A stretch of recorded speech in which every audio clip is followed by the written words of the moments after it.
r/nosleep. Posted by you/some person 125. I work security at an abandoned hospital, something is not right. Part 1. I recently was on Indeed looking for a new job. I finally quit that one dead-end job, everyone has at one point. Anyways, I was scrolling through, and I found a graveyard shift security position opening. It was at the abandoned hospital, in my hometown. I applied for it. Following the next day, I got a phone interview. My first shift was the next night from 10 p.m. to 7 a.m. I left at about 9 p.m. the next night. As I pulled up to the hospital, I saw a person next to the hospital entrance waving at me. I got out and shook his hand. It turned out to be my new boss, Matt. Matt, hey Nick, are you ready for your first shift? Me, yay, I think I am. I'm kind of nervous, actually. Matt, you will be fine, just check the cameras, make your rounds, and follow the company rule book. Your equipment is in the office. Me, okay cool. Rule book? Matt, just for in case of a break-in, etc. company policy, to have everything written down for every situation. Matt looks at his watch. I should get going. Good luck on your first shift. As Matt left, I went into the hospital and found the security office on the 3rd floor. I put on my uniform, picked up a flashlight, and baton and sat down in the chair. I noticed the rule book, and I curiously opened it. I wish I knew then. I wish I had left. The rules were basic until they weren't. Rule 1, at the sign of a break-in, do not approach suspects. Contact the authorities, and then your supervisor.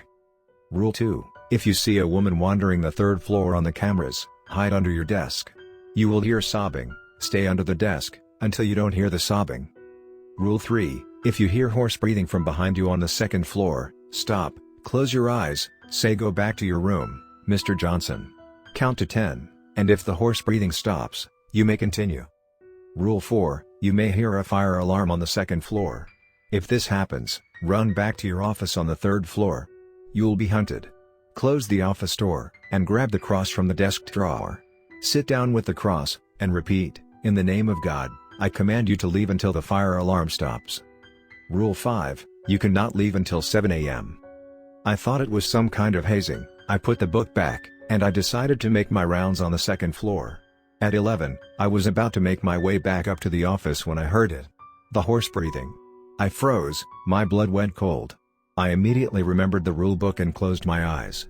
Go back to your room, Mr. Johnson, I said, and I counted to 10. The hoarse breathing stopped, and I turned around, expecting to see Matt playing a prank on me. There was no one. It was 12 a.m., and I was checking cameras. I was still freaked out about what happened on the 2nd floor. I decided to memorize the rules just in case. At 1 a.m., I saw it. The woman on the camera. Sobbing and walking toward my office. I hid under the desk. I was under there for an hour. I heard banging on my door and sobbing. And then, like Thar. Nothing. 3 hours went past uneventful, thank God. Which brings me to just 15 minutes ago. It is now 5 a.m., and I was on the 2nd floor when it happened. The fire alarm went off. I tripped on something and sprained my ankle, and I had no choice but to go into the nearest room to hide. My battery is low as I am typing this. I can hear it. It is hunting me. I don't think it knows where I am yet. But that may change soon. I hear it getting closer. Posted by you/some person 125. I work security for an abandoned hospital. Something is wrong. Part 2. I survived on sheer luck. I was able to use my baton and a piece of wood to make the shape of a cross. Before I knew it, the fire alarm stopped, and it was 7 a.m. as I limped out of the hospital. I passed out outside.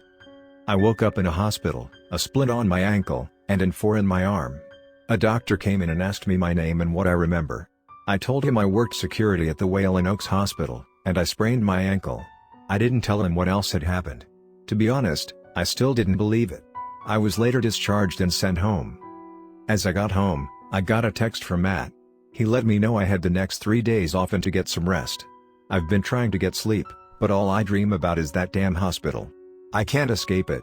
I see things in my house. There's a figure with a distorted face that is posing as a child. Whatever it is, it's been getting violent. It has tried to push me down my stairs, and it has made me feel physically ill when I go towards my front door. I think it's trying to trap me in my own home. I called Matt to let him know what's going on, but I got no answer. Just 10 minutes ago, I got a call from Matt. I explained what was happening. Matt, calm down, here's what you need to do. Do you have a cross by chance? Me, I have one in my room. It used to be my grandfather's. Matt, good, go grab it, and walk around to your house with it. Repeat, in the name of God, I command you to leave. I went and grabbed the cross, but as I turned around, I saw it. It now was a tall figure with animal-like teeth. My blood went cold, and I brought the cross up in front of me and repeated the words. It kept on walking toward me. I was terrified, I started screaming, in the name of God, I command you to leave.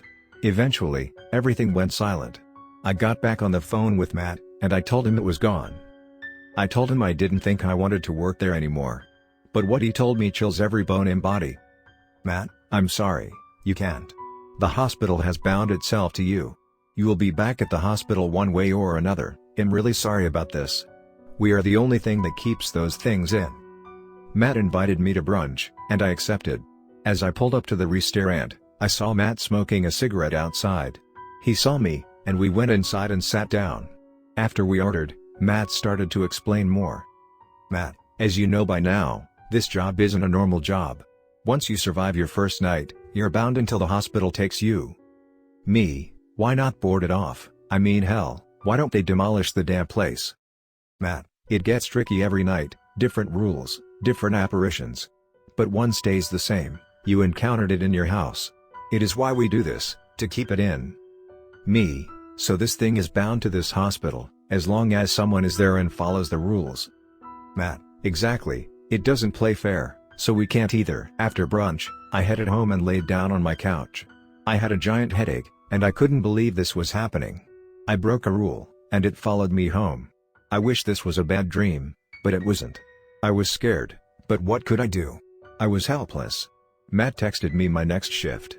It's in 3 days. So now I'll be back at the hospital. I'm afraid of what it will do if I don't. That thing in my house was from the hospital, I know it. It was a warning. I'm looking for ways out of it, but I can't find one. I still see a distorted face in the corner of my eye. Watching my every move, waiting for me to come back, waiting for me to break another rule.